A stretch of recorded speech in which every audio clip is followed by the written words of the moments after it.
So today I'm here with Joelle Maletis, who is a trauma and PTSD expert based in California. And I'm really excited to learn more about some of the things that you do as a psychotherapist and just learn some more about trauma in general. So before we dive in, can you start off by just quickly introducing yourself and telling us a little bit more about you? Sure. Thanks for having me on the show. My name's Joelle Maletis. I'm a licensed marriage and family therapist, and I own a clinic in California. And then we are also in several other states, and we focus on all different kinds of trauma. And we work with a bunch of different psychotherapy techniques and modalities to work with trauma. And it's my second career. So my background, actually, I'm a ballerina by training and then went into doing therapy. Amazing. Wow, that's quite the switch. Yeah. Was any of your experiences in dance kind of related to why you got into therapy or no? Absolutely. There's so much there. I started with my dissertation was broad spectrum eating disorders, addictions, and trauma. And again, I'm a ballerina, so we can draw the dots here. But so I was interested in that from a clinical perspective. But I think after being in therapy and working on my own trauma and PTSD, I had career-ending injuries. And so there was a lot there. Never wanted to be a therapist. It was not in my vision of what my life would look like, and really fell into it after being in therapy for a long time. Amazing. Yeah, I asked that because I've heard several stories, especially ballerinas, when it Yeah. comes to eating disorders and some other mental health related concerns. So thank you for sharing that. I'm sorry you did suffer some of those injuries, but you've built a great career. You're an Yeah. amazing therapist, and Thank we're you. going to learn more today. So can you just start off by talking a little bit more about your practice as a psychotherapist, who your demographic is, some of your daily work? Yeah, so we see children all the way through seniors and different treatment modalities. So everything from parent-child, individuals, couples, families. And so we treat a bunch of different ways, and we use a bunch of different kinds of methods. So whether it's skills-based like CBT or DBT, family systems, we use a lot of narrative therapy and post-traumatic growth. And what we're really looking at is helping clients redefine how they experience trauma and what that means for them. So the and so what, not so what, who cares about it, but so what do we want to do? And how is that going to make us be resilient? And so we start working with clients as individuals with their own experience. And I always say trauma's in the eyes of the beholder, right? So it doesn't have to be something that I have experienced or is traumatic for me. It may be something that's very traumatic for somebody else. So we start with just working with people where they're at. And, depending on what they're looking for, what they need, then we kind of create the modality for each individual client. Amazing. And you mentioned the term post-traumatic growth, which I also saw on your website. So can you just define what that actually means? Yeah, post-traumatic growth is all about creating this story or narrative, right? That's not a dismissive term. It's about how we experience the world.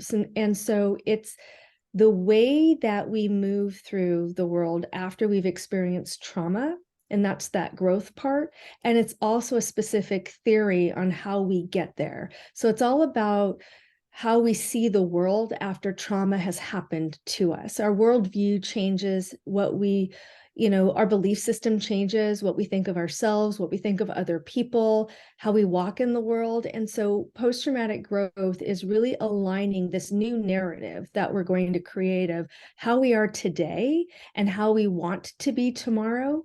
And then also how we can incorporate our new worldview. And so it's about developing resiliency.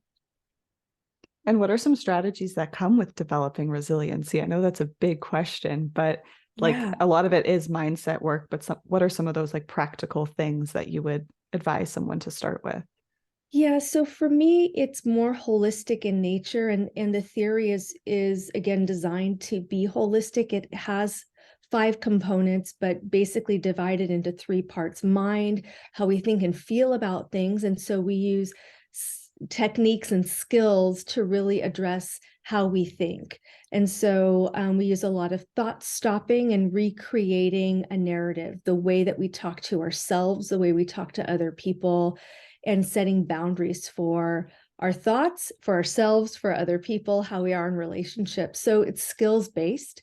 And then the body component is our bodies actually hold that trauma, and it holds the trauma memory, whether we realize it or not. And for a lot of us, whether we remember the trauma or not. So our bodies are having this constant reaction. So the best example I can give you is if you've ever been driving in a car and you think you're going to be rear-ended by somebody and you're watching it happen in the rearview mirror, whether you've been in an accident or not, chances are that you're going to start to white knuckle the steering wheel. You grit your teeth, right, or clench your jaw. Your shoulders start coming up into your ears. You hold your breath because you're bracing yourself, right? You're afraid, oh my gosh, I'm going to be hit. Whether you are or you're not, your body's responding in this traumatic response. And that's the way our bodies are designed to do.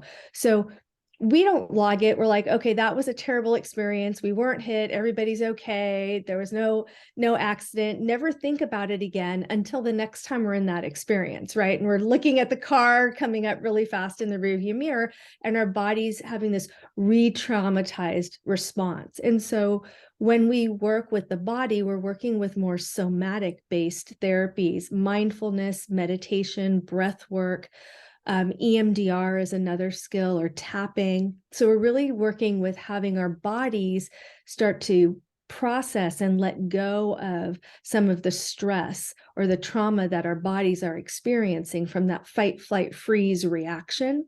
And then the third component is this idea of spirituality, and it's our worldview, how we connect to ourselves, how we connect to others, and if for some of us, how we connect to the world around us. And that could be a mindset. It could be spirituality in that we believe there's something bigger than us and we're connected to others in more of a metaphysical or existential perspective. And for some people, that's a religious connection. So spirituality takes on this different form for each person. So this idea of post-traumatic growth is starting to become balanced after trauma in the way we think and feel about things, how our body's holding it, and how we experience the world moving forward.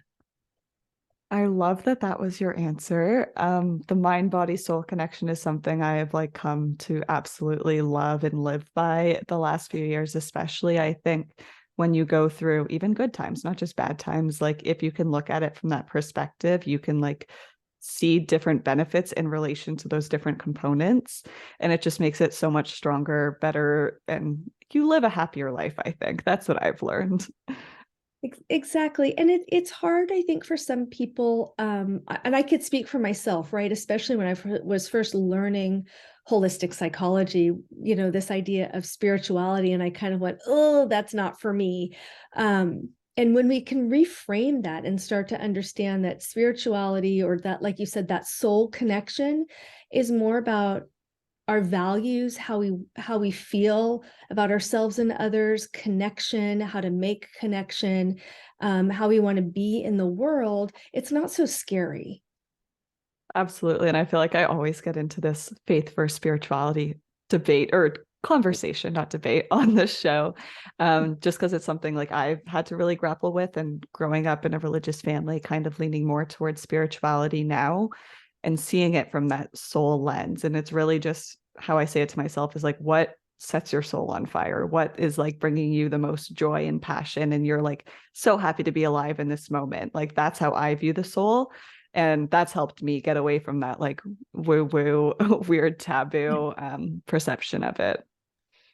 Absolutely. And it's hard with trauma, right? And so when we experience something that's traumatic, that's part of our world and our belief system that gets, interrupted, right? And corrupted is we become jaded and we lose connection with that part of us that, the reason for living, or that soul component. And so part of the work with trauma is reestablishing that, and not to what it used to be, right? We can't go backwards, but what do we want it to be? And that kind of, I always call it the and so what, not and so what, who cares about it, but and so what does that mean for me right now? And that question may be totally different tomorrow. Today's been a really funky day. It's been, we had recording issues trying to log in. Like I thought our, recording was an hour earlier. Like it's just been an insanely crazy day. And I say that with love and without being any,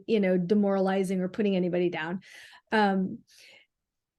So tomorrow is going to be a different day, and so some of it is, can I get out of my own way with perfectionism, with trauma thinking, trauma bonding, all of this old narrative that I have in my head about me and how I show up in the world, and okay, well, today kind of was a rocky start, and then tomorrow's going to be a new day, and I can recreate that narrative. Great example. Today's been rough. Like I woke up at 5 a.m., didn't have time to get ready before this recording. So here I am. But that's such a great way of framing it, kind of just like, we're going with the flow. We made it here on time. We got logged in, we're recording. And just looking at the bright side. And I hate that like toxic positivity stuff, but it's more just like picking the one thing that makes you feel good. Like, yes, all of this was pretty shitty and hectic, but like now here we are, we're like in a good place and the episode's going to come out. So like that's a positive to focus on. Right. And it kind of leads me into my next question for you, kind of like in relation to all these positive coping things. And when trauma comes into the picture, it's not always so easy to see. So when working with your trauma patients, how do you really let them see that we can like make our mindset work for us rather than against us? Yeah, I love that you said toxic positivity, because I'll tell you, good vibes only is probably my biggest pet peeve, and I do this stuff for a living. So I think some of it is helping clients learn how to be okay with where they are at in that moment right now. And sometimes, like you said, that's pretty shitty. It doesn't feel good. It's scary. It can be compromising, and there's nothing about learning how to sit with that feels good. In fact, we have all these coping mechanisms. Some are healthy, some are not healthy, right, that we do so we don't have to feel it. And it's too hard to say, well, just feel it, we'll just do it, well, just good vibes only, just be happy. It's unrealistic, it's not helpful, it's dismissive, it's invalidating. And so, for me, in the way I like to work with people is just meeting them where they're at. And if I want to embrace the suck today, and it's just that is how it is, right? And it's going to be a shitty day, then that is absolutely okay. So sometimes it starts with helping clients give themselves permission to be exactly where they are, and that doesn't mean that they have to be happy, right? And accepting. And when we look at post-traumatic growth and we look at growth after trauma, we're moving away from this idea of forgetting and forgiveness. Both of those are Judeo-Christian constructs. It doesn't work for everybody, works well for some people, right? And for me, what I want to do is move into radical acceptance. It is what it is because it is. And for some people, I didn't cause it, I can't control it, and I can't change it. And that is absolutely terrible. And so what does that mean? And so that's really where I want to start with people, is very gently looking at, how is life working for you right now? Let's learn some skills to help life work work a little better for you. And then we can slowly drop into this traumatic experience. And like you said, some people don't realize that they've had trauma. And we get that a lot. I get that a lot, where when I consult with other psychologists, people are saying, well, this client doesn't think they've had trauma, I think they've had trauma. How do we get there? And, I always smile and say, it's the client's experience. What do they want? If they're coming in and they're saying, I'm in this relationship, I'm really unhappy, and I want to change how I feel, then that's what we're going to work with, right? They may come to realize that part of why they're unhappy is they're having a trauma response from a past relationship. It has nothing to do with who they're currently with. And we will eventually get there and we'll work on that, right? They may decide that the relationship they're in is traumatic and they need to end it, and they may realize that, the way that they see the world isn't working for them. And it has nothing to do with trauma. So it's really allowing the client to unfold their own story.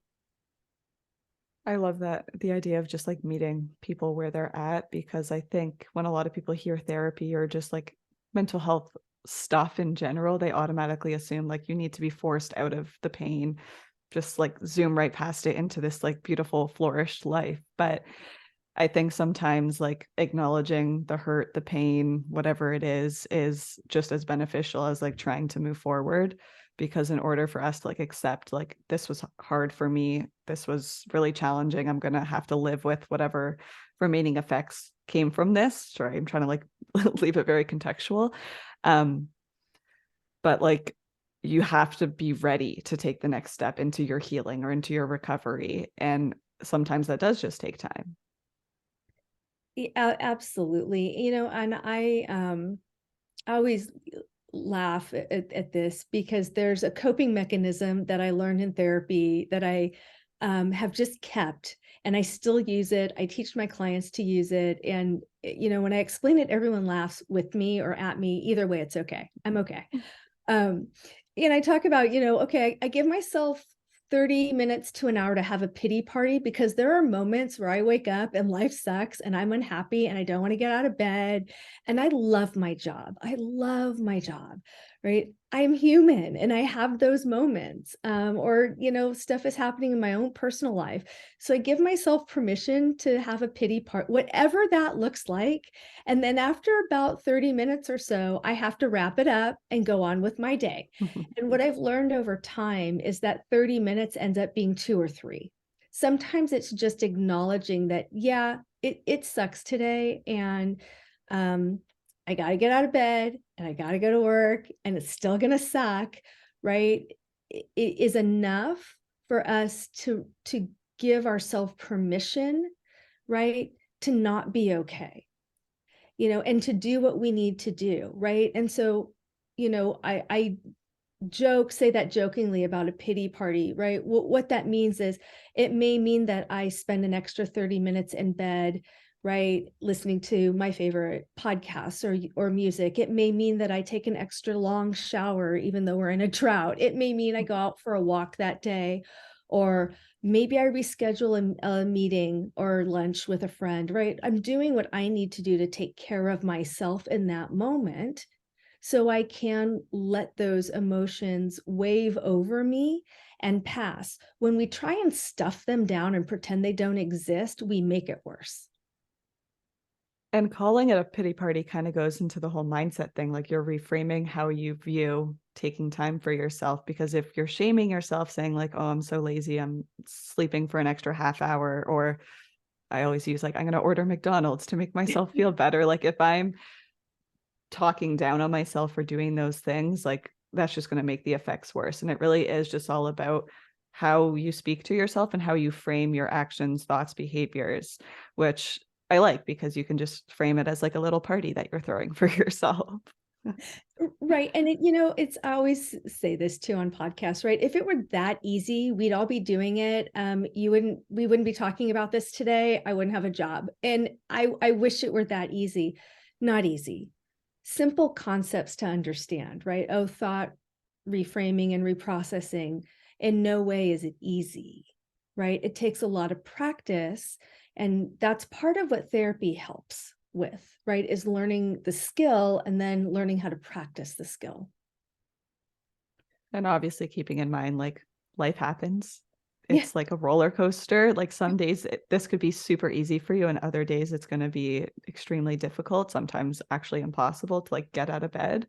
And I think that's okay too. Just like understanding where you're at, meeting yourself where you're at each day, I think is really, really important. Yeah. So combining all of this together, I know Yeah. you also talk about creating a meaningful and balanced life. So what does that Yeah. statement mean to you?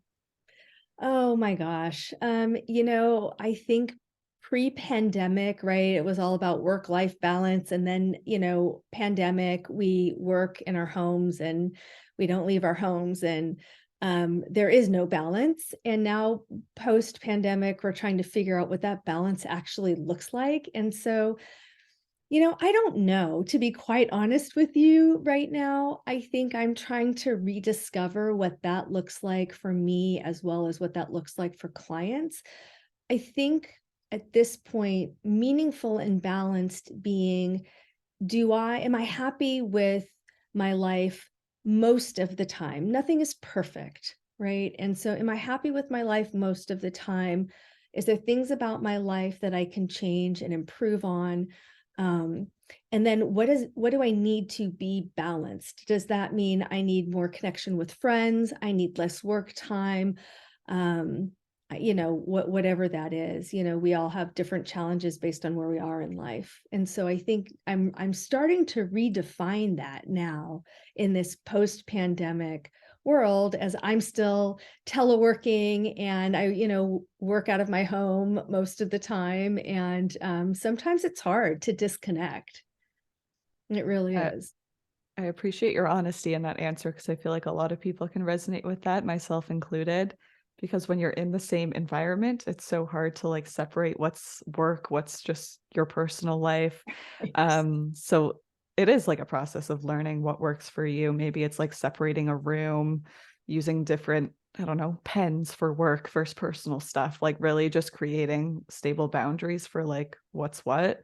And just making sure you're taking care of yourself too. Like I always say, give yourself 10 minutes to get some fresh air, read a book, like do something different than what you're doing all day is so crucial. Yeah. And I am again, I teach this stuff. I'm the absolute worst. It's like my watch tells me every hour it's time to stand up. And I have a number of stand-up times per day goal. And yeah, I don't meet it because I look at the watch, I turn it off, and I'm like, yeah, I'm too busy. I gotta keep Me too. I right. see it. I'm like, oh no, Oh, just yeah. kidding. No, not today. So some of it is about setting intention, and some of it is about um, doing what we need to, and without judgment. And that's the hardest thing, right? Is especially in this hustle culture that we've got going on. It's all about move, do, get. And we forget that we actually don't have to buy into that crap all the time. We can stop, take a breath, go outside, walk around the block, get a coffee, whatever it is. We can take some time for ourselves. The world is not going to stop. The sky, I promise you, the sky will not fall, right? And again, super simple concepts. It's not easy to do. And I think in this post-pandemic time, it's even harder to do because we are now in the habit of working 24/7, being in our work, our home, our living spaces all conjoined, right? Whether we have families with us, we're trying to raise children and do that all in the same space. We don't have that separation. So now more than ever, finding new ways to create that separation. So for me, a lot of times when I'm writing or creating training materials, getting ready for shows like yours, I'll go out and I'll either sit outside if the weather's nice. I'll go to a coffee shop and get my favorite coffee, put my AirPods in, and do some writing. And so I'm trying to break that up a little, and I'm still learning. Even though I'm teaching these things, I'm still trying to figure out what that balance piece looks like for me. Making sure I'm getting my mental health care in, but also my exercise and workouts, which makes my body happy, it makes my mind happy. But that's not for everybody. Not everyone resonates with that. So what is it for you? Right? What are the things that make you feel more balanced? And so I think redefining this work-life balance as, again, this sort of toxic positivity statement that we used to say, to what is actually balancing your life right now? Everything you're saying, you're speaking my language. And it's making me think of a quote I just saw on Instagram the other day that said, what was it? Have I done enough work to deserve rest? And I think in this case, rest can be defined as like self-care, actually resting, doing like putting yourself first. Or it says, or have I given myself enough rest to do my most meaningful and like successful work? And I think that's such a simple way of reframing it, to say that like if you're not taking care of yourself, resting, again, contextual, you can't actually perform to the way that you want. You're not going to be able to show up in the world the way that you want to, because it's essential that we make time for ourselves and do the things that fill our cup. And it's like a cheesy saying, like you can't pour from an empty cup, but it is honestly so true. And I feel like everybody who's had an experience like that, who's like had burnout or like lost sense of identity, whatever it is, can really, really relate to that. Yeah. And when, people are perfectionist, I'm in Silicon Valley. So, whenever you get your iPhone, for those of you that are listening and you see where the weather says Cupertino, that's where I am, with this hustle culture, right? And that idea of perfectionism, keep going no matter what, right? It's a hard reframe, because we're talking about our values and our core beliefs, what we believe about ourselves, right? And our output.